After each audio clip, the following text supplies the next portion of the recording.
जय हिंद साथियों, आप सभी का स्वागत करता हूं सभी के अपने channel SSTS education research centre पर। तो साथियों, SSC 2025 का जो पेपर है इस वीडियो से बाहर नहीं जाएगा, क्योंकि इस वीडियो में मैंने 50 से 55 मिनट में चारों सब्जेक्ट के सर्वश्रेष्ठ प्रश्नों का समावेशन किया हूं। और ध्यान रखना कि पेपर से पहले आप ये संजीवनी ब्यूटी आपके दिमाग में होना चाहिए। मैं कहूँगा साथियों, यहाँ से आपको बहुत सारे डिक्टो क्वेश्चंस देखने को मिलेंगे। तो साथियों, अगर आपने इस वीडियो में एंट्री की है तो मैं कहूँगा हिंदी के पूरे 20 से 20 सवाल आपको एग्जाम में 80 देखने को मिलेंगे। मैं कहूँगा आप इन सवालों को करिए और देखिए कि आपका स्कोर कितना होता है। और जीएस के संभावित सवाल देखिए और रीजनिंग मैथ को देखिए। तो क्लास आपकी शुरू हो चुकी है। पहला सवाल आपका स्क्रीन पर है, कह रहा कि लिंग की दृष्टि से दही शब्द क्या है, स्त्रीलिंग है पुल्लिंग है। तो मैं कहूँगा दही आपका पुल्लिंग शब्द है। वैसे तो नॉर्मली तो जिस किसी शब्द के अंत में बड़ी ई आता है वो स्त्रीलिंग होती है, लेकिन ये कुछ अपवाद होते हैं, जैसे कि दही हो गया या उसके अलावा पानी हो गया, तो ये दोनों ऐसे शब्द हो जाएंगे जो पुल्लिंग हो जाएंगे। उसके अलावा अगला सवाल आपकी स्क्रीन पर कहा जा रहा है कि शीला मेरी बहन है, वह बच्चों के साथ खेल रहा है। तो इसमें आपको कुछ दिक्कत दिख रही होगी। दिक्कत कहाँ पे है कि वह खेल रहा है, ये नहीं होना चाहिए। शीला मेरी बहन है यानी कि शीला मेरी बहन है, वो बच्चों के साथ खेल रहा है, तो बच्चों को ये खेल रहा है तो ये भी गलत है। वो बच्चों से खेल रहा है, ये भी गलत है। बच्चे खेल रहे हैं, ये भी गलत है। तो यहाँ पर शीला एक है कि बच्चों के साथ खेल रही है, तो ये पूरा वाक्य आपका कि शीला मेरी बहन है वह बच्चों के साथ खेल रही है, ये आपका आंसर होगा ऑप्शन नंबर डी। अगला देखिए क्वेश्चन कि आकाश में चांदी चमक रही है या आकाश में बादल चमक रहे हैं या यहाँ पर तारा चमक रहा है या सोना चमक रहा है। तो यानी आकाश में तारा चमक रहा है, ये होना चाहिए यहाँ पर। उसके बाद देखिए साथियों कि योग शब्द आपको दिया गया है और योग शब्द का विलोम क्या होगा। तो योग का विलोम क्या होगा साथियों, अयोग हो जाएगा। आंसर आपने अगर सी चुना है तो बिल्कुल करेक्ट है।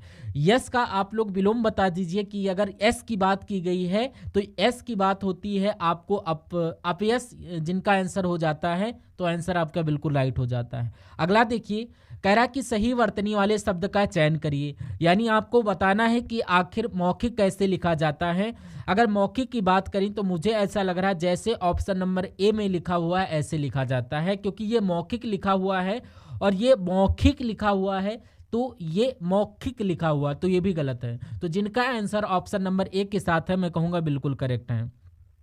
अगला क्वेश्चन आपकी स्क्रीन पर कहा जा रहा है कि अर्जुन शब्द का पर्यायवाची आपको बताना है। शमशीर नहीं, गोविंद नहीं, धनंजय कहते, यानी अर्जुन को धनंजय बोला जाता है, तो धनंजय आपको साथियों यहाँ पर बता देना है। साथियों, अगर आप अपने एग्ज़ाम को क्रैक करने के लिए जो यहाँ पर वीडियो में एंट्री किए हुए हो और अगर अभी तक चैनल को सब्सक्राइब नहीं किया है तो प्लीज़ चैनल को सब्सक्राइब कर लेना, बेल आइकन को प्रेस कर लेना, ताकि हमारी वीडियो की नोटिफिकेशन आप तक पहुँचती रहे और आप हमारी वीडियो को वॉच करते रहें। तो आपको इससे रिलेटेड, इस टॉपिक से रिलेटेड बहुत सारे वीडियो हमारे प्लेलिस्ट में मिल जाएंगे, जो SSC GD के मॉक टेस्ट और प्रीवियस ईयर क्वेश्चन आपको मैं ऑलरेडी करवा चुका हूं, और PYQ और मॉक टेस्ट यानी ग्रुप डी के जो रेलवे के सारे और उसके अलावा SSC के सारे एग्ज़ाम के आपको RPF की एग्ज़ाम के प्रीवियस ईयर एग्ज़ाम और मॉक टेस्ट लगा सकते हो। तो यहाँ पर आपको वीडियो प्रोवाइड हो जाएंगे और आप वहाँ से जाकर अपने वीडियो को वॉच कर सकते हो।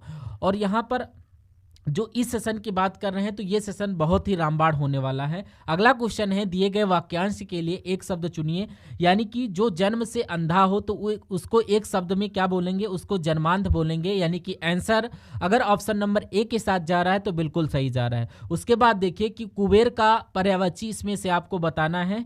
तो यहाँ पर कुबेर को यशराज बोलते हैं, गिरिराज बोलते हैं, महाराज बोलते हैं या यमराज बोलते हैं।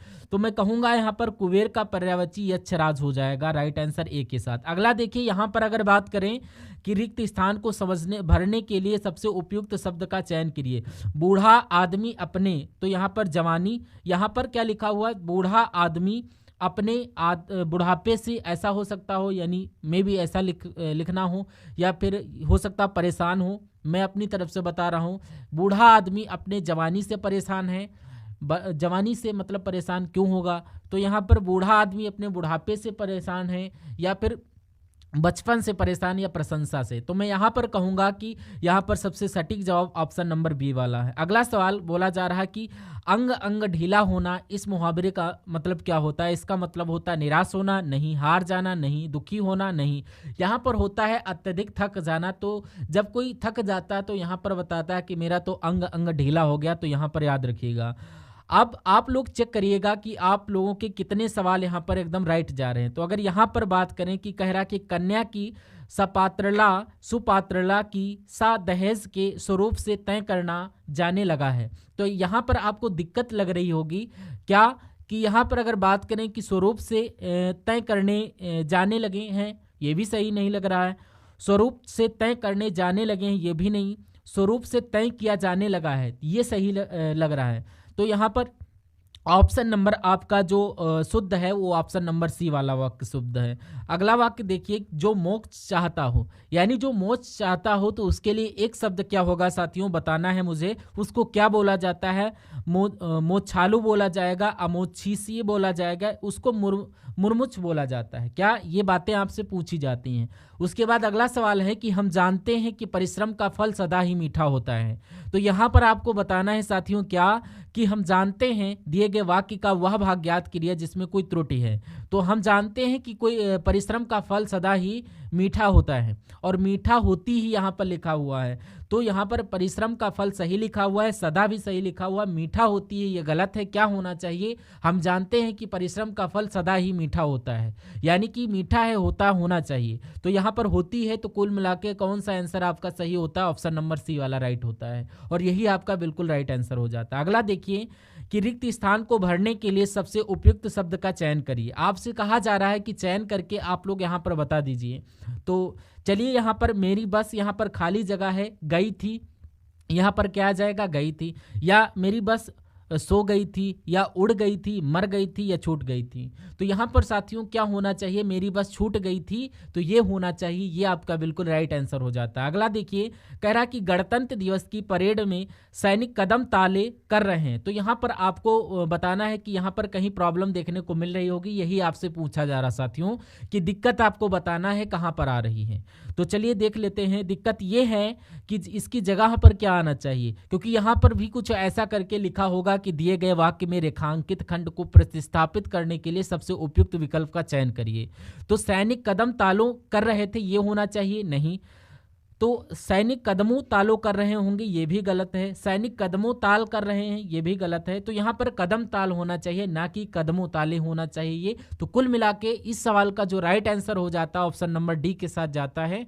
आंसर आपका बिल्कुल राइट हो जाता है। कह रहा कि वसंत पंचमी के दिन देवी से की जाती है, पूजा की जाती है, या प्रार्थना की जाती है, या आवाहन किया जाता है, या प्रसन्नता। तो यहाँ पर आपको बताना है साथियों क्या आंसर हो जाता है, फटाफट बता दीजिए। चलिए देखते हैं। वसंत पंचमी के दिन देवी से प्रार्थना की जाती है, यानी यहाँ पर की भी आना चाहिए, प्रार्थना यहाँ पर आपका बिल्कुल राइट आंसर हो जाता है। उसके बाद देखिए अगला सवाल है आपकी स्क्रीन पर साथियों, देखिए और बताइए राइट आंसर आपका क्या हो जाता है। कह रहा है कि निम्नलिखित में से उस विकल्प का चयन करना है कि वहाँ पर अंधे के हाथ बटेर लगना मुहावरे का अर्थ क्या होता है। यहाँ पर बिना प्रयास के कीमती वस्तु मिल जाना, या सफल हो जाना, या प्रयास से कीमती वस्तु मिलना, या अयोग्य होना। तो मैं कहूँगा कि अंधे के हाथ बटेर लगना, बिना वस्तु यानी बिना प्रयास के वस्तु मिल जाना। आंसर आपका ऑप्शन नंबर बी के साथ जाएगा, ए के साथ जाएगा। और ये साथियों यहाँ पर अगर बात करें कि अगर आपने इस वीडियो को लाइक नहीं किया है तो वीडियो को कम से कम लाइक कर दिया करिए, क्योंकि जितने लोग हैं यहाँ पर सभी लोग वीडियो को लाइक कर दीजिए, क्योंकि आपका एक लाइक हमें बहुत मोटिवेट करता है। मैं देखता रहता हूँ कि इतने लोगों ने देखा है वीडियो को, और इतने लोगों ने प्यार दिया, इतने लोगों ने लाइक किया, और उनमें से लाइक का बटन कितने लोगों ने दबाया।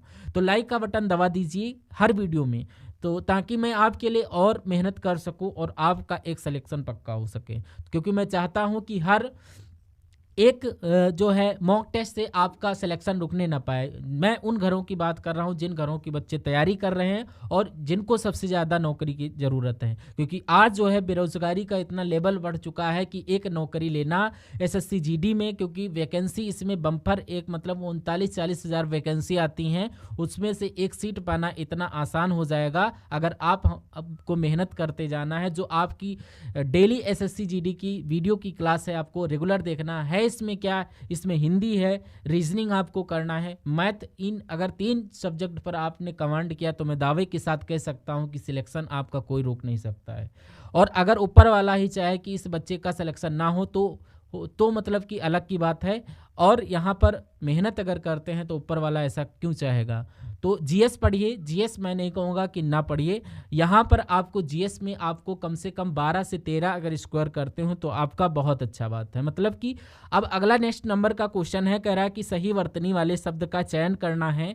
यहाँ पर बात करें कि शोका कुल कैसे लिखना है, यहाँ पर शोका कुल लिखा हो, यहाँ पर शोका कुल जैसे ऑप्शन नंबर सी में लिखा हुआ है, राइट ऐसे लिखना होता है, मैं कहूँगा बिल्कुल राइट आंसर। उसके बाद देखिए कि दिए गए वाक्य का वभाग ज्ञात करिए जिसमें कोई त्रुटि है, यानी कि आजकल तापमान में तेजी से परिवर्तन हो रही है, यानी दिक्कत आपको देखने को मिल रही होगी कि आजकल तापमान में तेजी से परिवर्तन हो रहा है। क्या होना चाहिए, हो रहा होना चाहिए, हो रही नहीं होना चाहिए। तो यहाँ पर उसके बाद देखिए कि राइट मतलब कि दिए गए वाक्य का वह भाग ज्ञात करिए जिसमें से कोई त्रुटि है। यहाँ पर मोहन ने रुपयों का प्रबंध आयन की पत्नी की गहने बेचकर दिया या किया, तो यहाँ पर की होना चाहिए, मतलब कि आयन की पत्नी ने। दिक्कत कहाँ पर है, ऑप्शन नंबर सी वाले में है। अगर सी आपका राइट आंसर हो जाता है तो आपका बिल्कुल राइट आंसर हो जाता है। अगर यहाँ पर हम लोग बात करें कि 21 नंबर सवाल से जीएस से आपने पूरे हिंदी के 20 क्वेश्चन देख लिए और बताइए कितना स्कोर गया। अगर आप जीएस के 20 टॉप लेवल में आपको कराने वाला हूँ, इसमें आप देखते हैं कि आपका स्कोर कितना रहा, उसके बाद मैथ देखेंगे, देन आफ्टर रीजनिंग देखेंगे।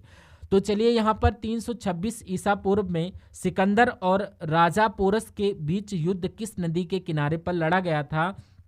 तो ये साथियों कहाँ पर लड़ा गया था, ये झेलम नदी के पास लड़ा गया था, जिनका आंसर ऑप्शन नंबर डी के साथ बिल्कुल करेक्ट है। अगला सवाल देखिए, कह रहा है कि भगवान महावीर की शिक्षाओं के संकलन को क्या कहा जाता है। तो यहाँ पर अगर मैं बात करूँ कि अगम सूत्र, यानी यहाँ पर भगवान महावीर स्वामी की जो शिक्षाओं को अगम सूत्र बोला जाता है। अगले नंबर का क्वेश्चन है, बोला जा रहा है कि प्राचीन काल में बौद्ध काल के दौरान कपिलवस्तु के शासक कौन थे। तो यहाँ पर कपिलवस्तु के शासक कौन थे प्राचीन साल में, यहाँ पर बौद्ध काल के दौरान कपिलवस्तु के शासक शाक्य थे। उसके बाद देखिए कि 5वीं शताब्दी की ईसा पूर्व में, 5वीं शताब्दी की अगर बात करूं तो 5वीं शताब्दी के ईसा पूर्व में जो आपका 5 लिखा गया है, ये मतलब कि 5वीं शताब्दी, ये 5 क्यों लिखा हुआ है, ये आपका कंफ्यूजन हो रहा होगा, यहाँ पर कोई दिक्कत नहीं। 5वीं शताब्दी की ईसा पूर्व में लिखा गया कि पाली कैनन किस धर्म का मूल ग्रंथ है। तो मैं कहूँगा ये बौद्ध धर्म का एक ग्रंथ है, यहाँ पर बौद्ध ग्रंथ का एक ग्रंथ है, ये भी आपको मालूम होना चाहिए। अब अगला क्वेश्चन है कि नालंदा किस धर्म का प्राचीन शिक्षण संस्थान था। नालंदा में एक तरीके से एक बौद्ध धर्म था, वहाँ पर ये बौद्ध धर्म का प्राचीन शिक्षण संस्थान था, ये आपका ऑप्शन नंबर सी के साथ जाएगा। अगला क्वेश्चन है, कह रहा है कि संपत्ति के अधिकार को भारतीय संविधान के किस संशोधन के द्वारा मौलिक अधिकारों की सूची से हटा दिया गया है। ये सवाल सैकड़ों बार आपसे पूछा जा चुका है और इस बार भी आपसे पूछा जाएगा। तो ये 40वां अगर संविधान संशोधन की बात करूं तो इसके जरिए से जो संपत्ति के अधिकार को मौलिक अधिकारों की सूची में से हटा दिया गया है और ये आपको ध्यान रखना है। अगले नंबर का क्वेश्चन है, आपकी स्क्रीन पर देखिए और बताइए राइट आंसर क्या होगा। क्या कहा जा रहा है कि निम्नलिखित में से किस राष्ट्र के संविधान से प्रेरित होकर भारत ने अपने संविधान में नीति निर्देशक सिद्धांतों की विशेषता ढूंढी। यानी कह रहा है कि ये कहाँ से लिए गए जो नीति निर्देशक सिद्धांत हैं, ये जर्मनी से नहीं, ये आयरलैंड देश के जो संविधान से लिए गए हैं, ये आयरलैंड देश के संविधान से लिए गए हैं, लेकिन ये नीति निर्देशक सिद्धांत हैं। नेक्स्ट नंबर का क्वेश्चन है, क्या कहा जा रहा है कि भारत के राष्ट्रपति के पद से हटाने के लिए यहाँ पर संसद के द्वारा कौन सा प्रस्ताव पारित किया गया है। तो भारत के राष्ट्रपति को अगर हटाना है तो यहाँ पर जो संसद में महाभियोग प्रस्ताव जो होता है इसको पारित किया जाता है, ये ध्यान रखेंगे, काफ़ी इंपॉर्टेंट क्वेश्चन है, आपके एग्जाम में पूछा जाएगा। देन आफ्टर देखिए कि लोकसभा में अविश्वास प्रस्ताव पारित होने पर किसे इस्तीफा देना पड़ता है। तो यहाँ पर इस्तीफा मंत्री परिषद को देना होता है, बिल्कुल यहाँ पर राइट आंसर। जो लोकसभा में जो अविश्वास जो पारित हो जाता है वहाँ पर मंत्री परिषद को इस्तीफा देना होता है। देन आफ्टर कौन सा भारतीय पर्वत विशालकाय पिरामिड जैसा दिखाई देता है और इसका एक समतल शिखर क्षेत्र तथा 2 चोटियां होती हैं? तो मैं कहूँगा यहाँ पर किसकी बात चल रही है, आप लोग ध्यान रखेंगे कि नंदा देवी नहीं, सातुर्डो कांगड़ी की नहीं, यहाँ पर मैं कहूँगा या कामिड पर्वत होना चाहिए। हो सकता है कि टाइपिंग वाला सिस्टम यहाँ पर भूल गया हो। तो यहाँ पर कौन सा पर्वत जो भारतीय पर्वत है, तो यहाँ पर जो कामिट पर्वत होता है ये विशालकाय पिरामिड जैसा दिखाई देता है, इसका एक समतल शिखर क्षेत्र और इसकी 2 चोटियाँ होती हैं कामिट पर्वत की, ये आपको मालूम होना चाहिए। अगला देखिए यहाँ पर जो क्वेश्चन है कि माउंट एवरेस्ट पर चढ़ने वाली प्रथम छिन्न अंग वाली भारतीय महिला कौन है? यहाँ पर कौन है? अरुणिमा सिन्हा। ये आंसर आपका जाएगा ऑप्शन नंबर ए के साथ। मैं आपको बता देना चाहता हूँ कि हमारी जो वीडियो हैं ये आपको मिल जाएंगे प्लेलिस्ट में, जो आप लोग मतलब देख सकते हैं। हर एक टॉपिक से रिलेटेड आपको वीडियो देखने को मिलेंगे। यहाँ पर आपको एजुकेशन से रिलेटेड आपको बहुत अच्छा कंटेंट मिल जाएगा। चलिए देखते हैं, अगला सवाल आपकी स्क्रीन पर है, ये हो चुका है क्वेश्चन। तो ये देखिए यहाँ पर बोला जा रहा है कि माउंट जोपनो निम्नलिखित में से किस राज्य में स्थित है? तो ये कहाँ पर स्थित है? ये साथियों सिक्किम में स्थित है। आंसर आपका ऑप्शन नंबर बी हो जाता है। देन आफ्टर देखिए कि लिपू लेक दर्रा भारत की किस राज्य में स्थित है, बताइए। तो लिपू लेक जो दर्रा है ये उत्तराखंड में स्थित है, आपको याद रखना होगा, क्योंकि ये आप लोग ध्यान रखते हैं आपको 40 नंबर तक यहाँ पर सामान्य ज्ञान के क्वेश्चन देखेंगे, देन आफ्टर रीजनिंग और एक तरीके से मैथ भी देख लेंगे। अगला है कि मार्शल आर्ट डम्बे किस महाद्वीप से संबंधित है? तो मैं बात करूं तो ये अफ्रीका से संबंधित है और ये भी आप लोग ध्यान रखेंगे। देन आफ्टर किस भौतिक मात्रा का सीमेंस में मापन किया जाता है? इसको आपको बताना है। विद्युत विभव का नहीं, विद्युत चालकता का। देखिए विद्युत चालकता जो होती है ये भौतिक मात्रक का जो सीमेंस में मात्रक किया जाता है। अगला सवाल देखिए आपकी स्क्रीन पर बोला जा रहा है निम्नलिखित में से किसे कंप्यूटर के मस्तिष्क के रूप में जाना जाता है? तो सेंट्रल प्रोसेसिंग यूनिट को जो सीपीयू होता है उसको जाना जाता है। अगले नंबर का सवाल है, बोला जाता है कि कौन सी मिश्र धातु में लेड और टिन होता है? तो ये जो सोल्डर धातु होती है ये भी आपको याद रखना होगा। अगला क्वेश्चन है कि बैंकों में जमा राशि के अधिकतर हिस्से का उपयोग किस लिए किया जाता है? तो यहाँ पर साथियों जो ऋण होता है, जो जमा राशि होती है, उसको अगर ऋण के रूप में एक तरीके से लोन के रूप में दे दिया जाता है लोगों को। देन आफ्टर क्वेश्चन देखिए कि कराड़ी कहाँ का लोक नृत्य है? अगर कराड़ी की बात करें तो ये कहाँ पर किया जाता है? ये पांडुचेरी में किया जाता है, जो गड़ारी लोक नृत्य होता है। अगला सवाल है कि तेरताली कहाँ का लोक नृत्य है? मध्य प्रदेश में किया जाता है। देखिए तेरताली कहाँ का है? मध्य प्रदेश का है। बहुत बढ़िया, वेरी गुड क्लास। अब क्वेश्चन आपकी अगर मैं बात करूं कि अब आपके रीजनिंग के क्वेश्चन स्टार्ट हो चुके हैं और अब आपको बहुत ध्यानपूर्वक इस क्लास को देखना होगा, क्योंकि यहाँ से बहुत सारे कॉन्सेप्ट अपने रियल एग्जाम में देखोगे। अब बोला जा रहा है किसी निश्चित कोड भाषा में PERHAPS को SPAHRP के रूप में लिखा जाता है, तो उसी भाषा में CHEWING में किस प्रकार से लिखा जाता है? तो सबसे पहले आपको लॉजिक देखना है कि मैंने सबसे पहले इन लेटर पर नज़र मारी तो मेरे दिमाग ने क्या बोला कि यहाँ पर जो सेम लेटर हैं वही सेम लेटर आपको यहाँ पर दिख रहे हैं। बस यहाँ पर क्या हुआ है, क्रम चेंज हुआ है। जो P है ये सबसे अंत में होगा और जो S है ये आपका सबसे अंत में होगा। उसके बाद क्या है, P आपका आ गया, फिर आपका R यहाँ पर आ गया, फिर यहाँ पर H आ गया। ये क्रम यहाँ पर चल रहा है। तो अगर मैं बात करूँ कितने लेटर हैं, तो यहाँ पर 1 2 3 4 5 6 7 8 लेटर हैं। यहाँ पर होता है कि यहाँ पर अगर कैलकुलेट कर लेते हो तो बस आपको एक काम करना है कि आपको देखना क्या है कि ऐसा लिखा कहाँ पर है। मैं कहूँगा GHI और GHIEWH कहाँ पर लिखा हुआ है। तो उसके बाद देखिए ये नंबर कहाँ पर लिखा हुआ, जो ऑप्शन नंबर ए में लिखा हुआ है, आंसर राइट हो जाता है। अगला सवाल है कथन और निष्कर्ष वाले सवाल आप लोग समझ लीजिए, 100% आपके एग्जाम में देखने को मिलेंगे। कह रहा है कि कोई भी स्पीकर फोन नहीं है। मान लेते हैं कि ये स्पीकर हो गया और ये स्पीकर हो गया। कह रहा है कि कोई भी स्पीकर जो है ये क्या है, फोन नहीं है। तो कोई भी स्पीकर फ़ोन नहीं है, ये हमने लगा दिया। उसके बाद कह रहा है कि सभी तार फ़ोन है, यानी कि सभी तार जो है फ़ोन है, फ़ोन के अंतर्गत तार आएगा। अब निष्कर्ष पढ़िए और बताइए कि कौन कौन सा निष्कर्ष सही है और कौन कौन सा निष्कर्ष गलत है।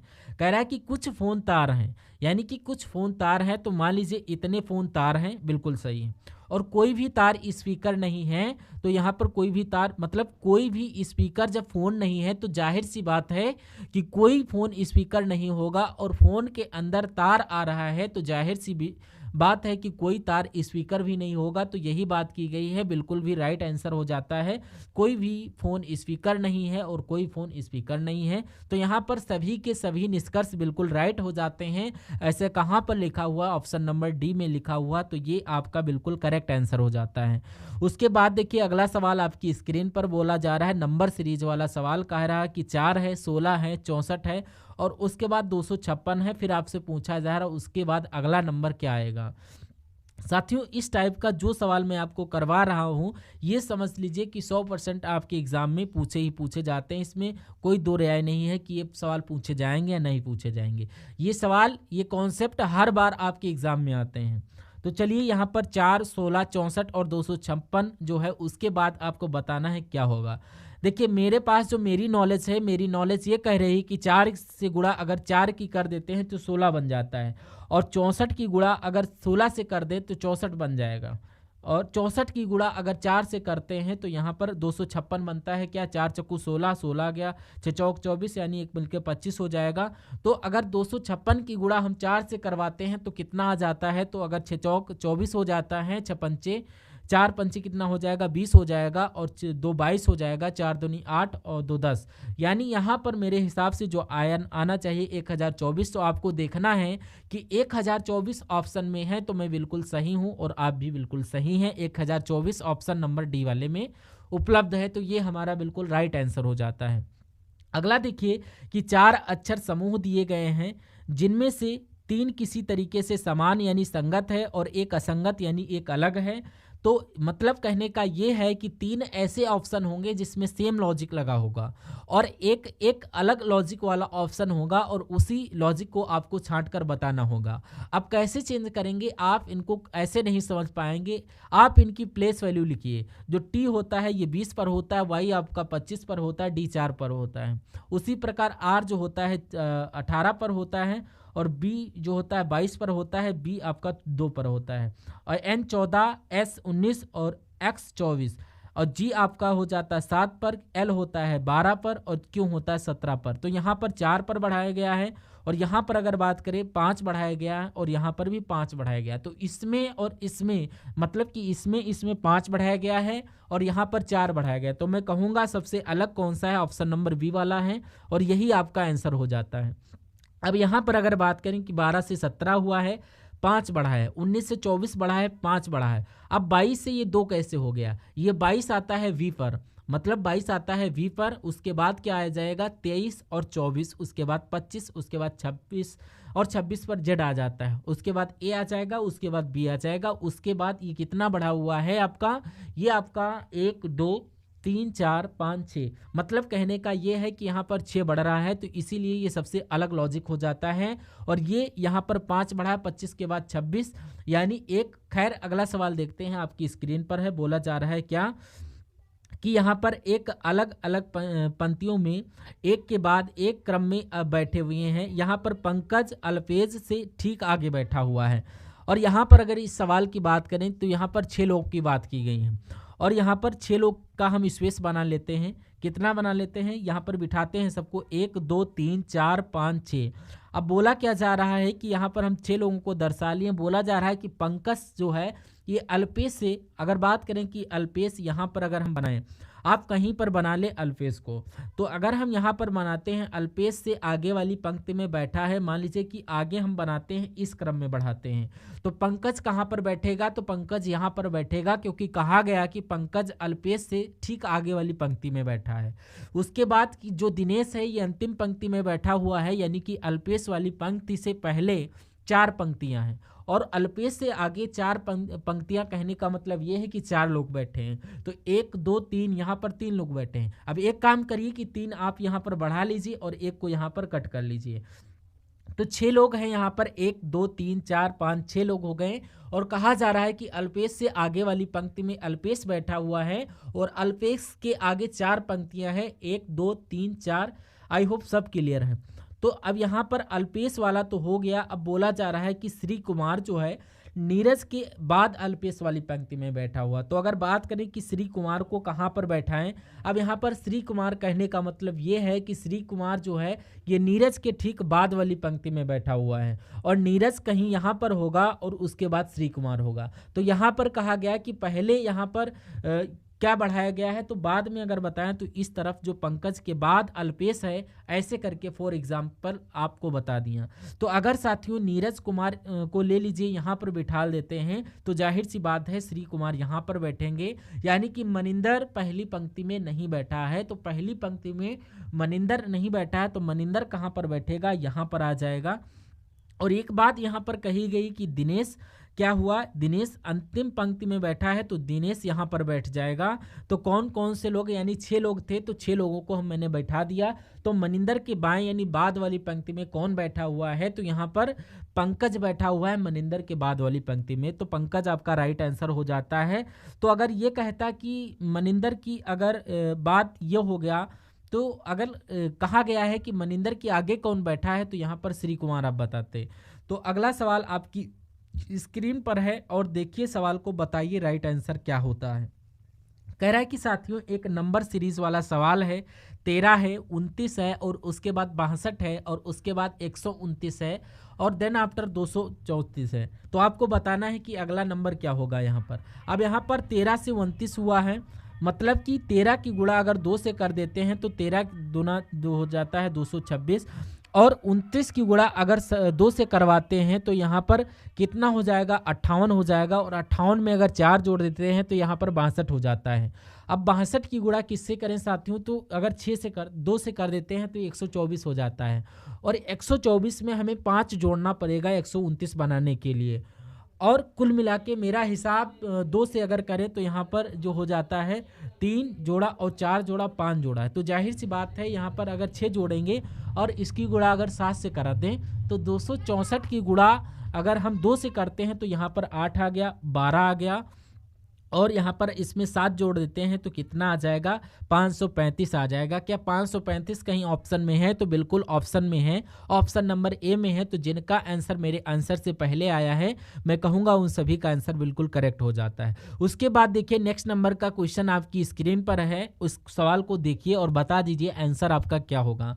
कह रहा है कि एक निश्चित कूट भाषा में ULTRO को क्या लिखा जाता है, 400440362 लिखा जाता है।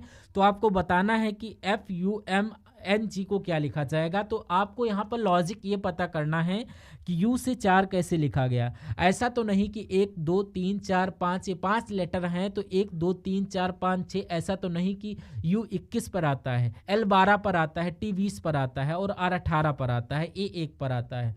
अब 21 से डबल हो गया है एकदम 42, मतलब 12 से डबल हो गया 24 और 20 से डबल हो गया 40 और 18 से डबल हो गया 36 और 1 से डबल हो गया 2। यही लॉजिक कुछ यहाँ पर लगेगा सेम एकदम इट इज़ यहीं पर। तो F कितने पर आता है, 6 पर आता है तो डबल हो जाएगा यानी कि 12 हो जाएगा। U 21 पर आता है, जो 21 का डबल जो हो जाता है 42 हो जाएगा। और M 13 पर आता है, 13 दूना 26 पर आता है। I 9 पर आता है तो 18 हो गया और ये 28 हो गया और 14 हो गया। तो कुल मिला के ऐसा कहाँ पर लिखा हुआ है, 12 42 26 18 और 28 14, ऐसा साथियों ऑप्शन नंबर डी में लिखा हुआ है। ऑप्शन डी में लिखा हुआ तो ये आपका बिल्कुल राइट आंसर हो जाता है। अगला सवाल देखिए आपकी स्क्रीन पर है, बताइए और राइट आंसर क्या हो जाता है। यहाँ पर कहा गया है कि जैसे यहाँ पर 9 से 50 बनाया गया, 9 से 50 बनाया गया, ठीक है, उसी प्रकार यहाँ पर जो बनाया गया 11 से 82 बनाया गया, ठीक है।